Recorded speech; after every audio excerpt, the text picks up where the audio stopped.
part 2 of the sex tape. I'm kidding, joking, we're done. Democrats get tense when Fetterman starts making sense. Yep, there's activity in his brain, and it's causing Democrats pain. Senator and former Adams family butler, John Fetterman, is causing a rift within his party, breaking from the left, most notably with his outspoken support of Israel. He went from being unable to speak to too smart for Harvard. The hoodied hero has also become a fierce critic of runaway immigration, calling for a solution to the endless border crossings. It's almost as if someone had loosened the bolts in his neck to increase the blood flow to his brain. But even if a guy who actually suffered brain damage knows what the word illegal means, and so his politics of late have him leaning farther right. And Fetterman is embracing the divergence, telling NBC, quote, "I'm not a progressive. I just think I'm a Democrat that's very committed to choice and other things. But with Israel, I'm going to be on the right side of that. And immigration is something near and dear to me. And I think we do have to effectively address it as well." He also called out fellow Democrat Bob Menendez for being allowed to remain in office despite a massive corruption scandal. A Democrat calling out corruption, you say? That's like Mr. Olympia calling out steroids. Little bodybuilding humor. I got it. Thank you, Matt. Hey, what's the problem with steroids? Matt thinks to himself. But it's true. Fetterman's proven to have much more of a brain than we gave him credit for. Perhaps he has an extra one in his tail. But it's weird. I mean, as he regained his brain function, he also became remarkably non-liberal. It's what I've been saying for years. The more you use your brain, the less liberal you become. No surprise, as we've seen what happens to intelligence when you cut off the oxygen supply to the brain. You know, it means we owe John an apology, or to put it another way. We're so sorry, John Fetterman. We've made fun of you for months, we feel ashamed. We're so sorry, John Fetterman. But we've seen the light, and so tonight we wanna praise your name. Yeah. Oh, John Fetterman. Yeah. Feel so much better than most Dems in Washington. It's true. We're sorry.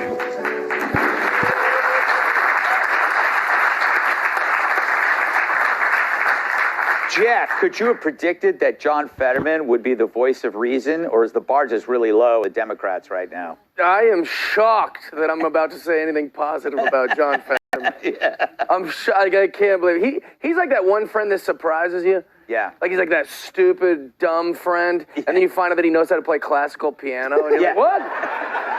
You're like, I wasn't expecting this, and then he's like, yeah, my parents made me play when I was a kid, but I never really liked it. Anyways, help me strap this firecracker to this gopher. You know? You're like, well, It's so true. Everybody has that friend.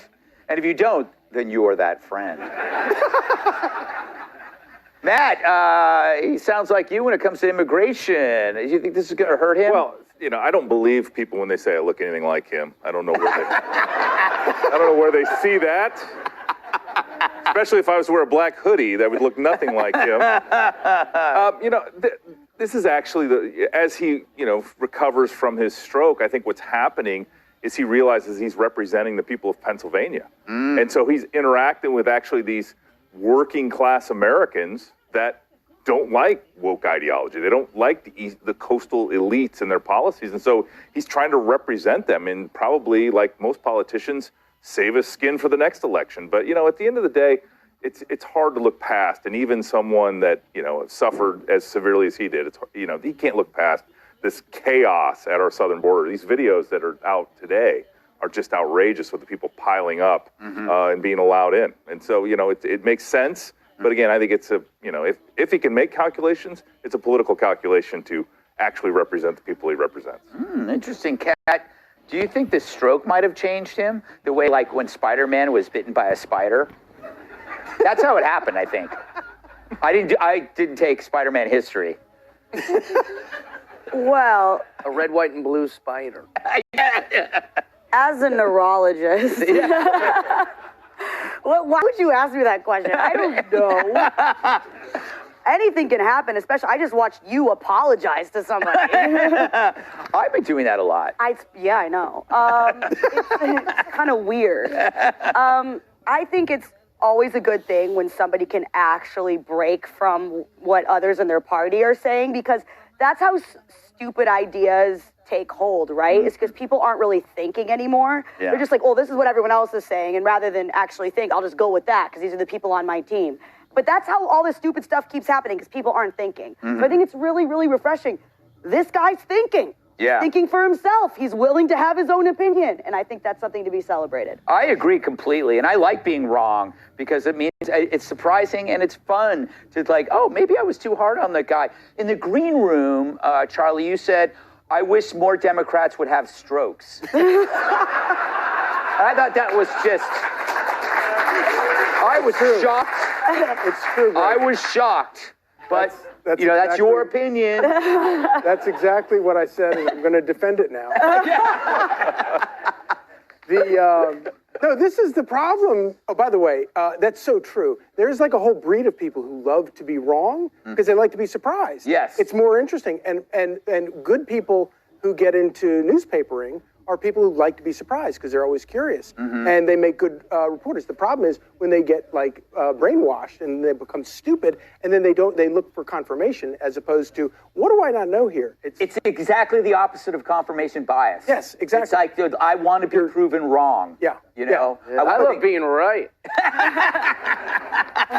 But this whole thing is kind of, it underscores what's so difficult about comedy and news in DC today, because like 6 months ago, the Babylon Bee did a joke headline about this exact same thing, and then it starts happening for real. Like all of the joke headlines wind up actually coming to fruition, kind of like all conspiracies come to fruition. But I also love the fact that he's like rejecting the term progressive, which I don't really know what that means. But Democrats ruin every word that's why they keep having to go to the next word. They ruin the word Democrat. They ruin the word liberal. And so then now they're on progressive and they're ruining that word. But the truth is, he's actually like a true liberal. He believes you shouldn't throw gays off of rooftops. He believes that you shouldn't like hate Jews. Yeah. You shouldn't, he's just like normal and is like thinking critically about things. And, we need more of that. Yeah. I wish we could debate those last two topics. But we don't have time. All right, up next, men don't feel sparks if women